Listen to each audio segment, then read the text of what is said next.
ড্রেসের colour same না হওয়ার কারণে আমার কিন্তু কেক ফেরত এসেছিল। এরপর থেকে আমি এই ড্রেসের কালার যখন কোনো কাস্টমার আমাকে দেখিয়ে বলে যে সেম টু সেম কেকের কালার হতে হবে, এরপর আমার এই কেকগুলো নিতে অনেক ভয় লাগে।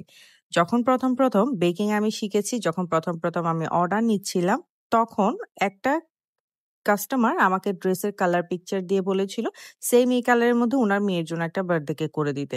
তো তখন আসলে অনেক দেখা যায় না, অনেক ড্রেসের কালার পিকচারের মধ্যে বা ক্যামেরার মধ্যে একদম পারফেক্ট আসে না।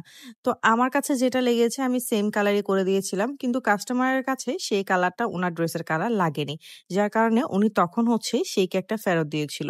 এরপর থেকে কোনো কাস্টমার যদি আমাকে বলে যে ড্রেসের কালারের সাথে ম্যাচ করে আমাকে কেক করে দিবেন, তখন কিন্তু ওই কেকটা আমার নিতেই ভয় লাগে। সেম এই কেকের ক্ষেত্রেও কাস্টমার উনার মেয়ের লেহেঙ্গার ছবি পাঠিয়ে বা গাউনের ছবি পাঠিয়ে আমাকে বলেছে যে, "আমার মেয়ের ড্রেসের কালার এটা। আপনি চেষ্টা করবেন হোয়াইট এর সাথে এই কম্বিনেশনটা রেখে কেকের কালারটা করে দেওয়ার জন্য।" তো যখনই এরকম আসে আমার সেই আগের কথাটা মনে পড়ে যায় যে, কিভাবে আমার কেকটা ফেরত এসেছিল শুধুমাত্র একটা কালার চেঞ্জ এর কারণে। তাও সেটা ১৯-২০ ছিল কালারটা। এমন না যে একদম ফুল চেঞ্জ ছিল। সেজন্য এই টাইপের কেকের কালারগুলো করতে আমার খুবই ভয় লাগে। তো কাস্টমার আপুকে আমি বলেছি যে, "আপু, একদম কখনো পিকচারের মধ্যে ড্রেসের কালারটা সেম টু সেম বোঝা যায় না। আমরা চেষ্টা করব সেম দেয়ার, কিন্তু আপনার ড্রেসের সাথে কখনো কেকের ক্রিমের কালারের ম্যাচ নাও হতে পারে।" সেটাও আমরা বলে দিই। কারণ ওই ভুলটা থেকে আসলে এই শিক্ষাটা আমার নেয়া। এরপর আমি কেকের কাজ করা স্টার্ট করে দিয়েছিলাম। এটা একটা ৩ পাউন্ডের কেক ছিল 2 টিয়ারের মধ্যে। আর 2 টিয়ারের মধ্যে যেহেতু ছিল, প্রত্যেকটা কেকই আমার থেকে ভালো মতো ফিনিশিং করে ফ্রিজের মধ্যে ভালো করে সেট করতে হবে। আর এটা না একদম সকাল ডেলিভারি ছিল। যার কারণে এর আগের দিন রাতেই হচ্ছে ফুল কেকটা আমার রেডি করে রেখে দিতে হয়।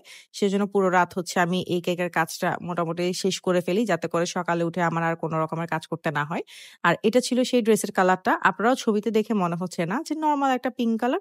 এটা আসলে নরমাল একটা পিঙ্ক কালার ছিল না। এটা আসলে পিঙ্ক অ্যান্ড পার্পল এর কম্বিনেশন এর মধ্যে কালারটা ছিল। যেটাকে আসলে আমরা অনিয়ন কালার বলে থাকি বা লাইট অনিয়ন কালার বলে থাকি। আসলে লেহেঙ্গার কালারটা বা গাউনের কালার যেটা ছিল, ওটা একটু পার্পল ও ছিল, আবার একটু পিঙ্ক টাইপেরও লাগছিল। সেজন্য পিঙ্ক আর পার্পল দুটোটাকে ম্যাচ করে আমি দিয়েছি। কিন্তু কালারটা একদমই ভিডিওর মধ্যে বোঝা যাচ্ছে না। অনেকের হয়তো লাগতে পারে এটা তো সামান্য একটা পিঙ্ক কালার। আসলে এটা সামান্য পিঙ্ক কালার না। এটার মধ্যে পার্পল অ্যান্ড পিঙ্ক দুটোটা ম্যাচ করেই হচ্ছে দেয়া হয়েছে। কিন্তু পরবর্তীতে একদম পারফেক্ট একটা কালার চলে এসেছিল। মানে আপুর ড্রেসের সাথে একদম ম্যাচ করে কালারটা এসেছে। এরপর আমি হচ্ছে দুটোটার মধ্যে কালার মিক্সিং করে এখানের মধ্যে বাকি ডেকোরেশন গুলাও করে ফেলছিলাম। আর এরই মাঝে বলে ফেলি, আমরা হচ্ছে আগস্টের ১৫ তারিখ থেকে আমাদের অফলাইন এবং অনলাইন প্রফেশনাল কেক ক্লাস নিচ্ছি। যেটা চট্টগ্রামের মধ্যে হলে আপনারা অফলাইন ক্লাসটা করতে পারবেন। চট্টগ্রামের বাইরে হলে আপনারা অনলাইন ক্লাসটাতে জয়েন হতে পারবেন। যে কেকের ক্লাসের মধ্যে আপনারা টোটাল ৭ থেকে ৮ টা ফ্লেভারের কেক শিখতে পারবেন। তার পাশাপাশি চিজ কেক থাকছে, পাউন্ড কেক থাকছে।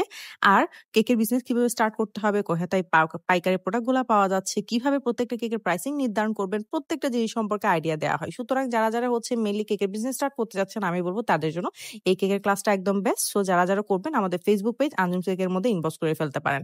এই তো আমার কেকটা রেডি হয়ে গিয়েছে। আমার কাছে খুবই সুন্দর লাগছিল এই কেকটা। আপনারা অবশ্যই জানাবেন যে আপনাদের কাছে এই কেকটা দেখতে কেমন লেগেছে।